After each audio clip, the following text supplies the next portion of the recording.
আনন্দ সিনেমায় ক্যান্সার আক্রান্ত রাজেশ খান্নার সেই বিখ্যাত সংলাপ মনে আছে, জিন্দেগি লম্বি নেহি বড়ি হনি চাহিয়ে।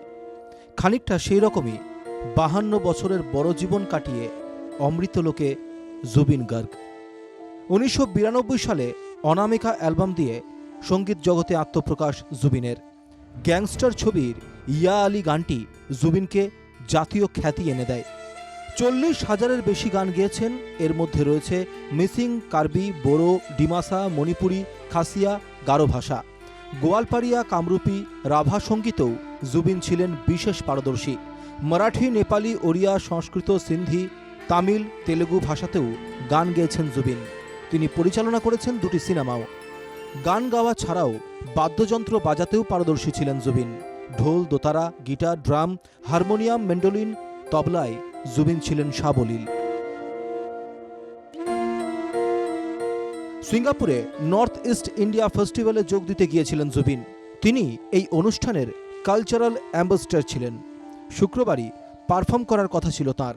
বৃহস্পতিবারই সোশ্যাল মিডিয়ায় সকলকে অনুষ্ঠানে যোগ দিতে আবেদন জানান Zubeen. And we are organizing an event called North East Festival.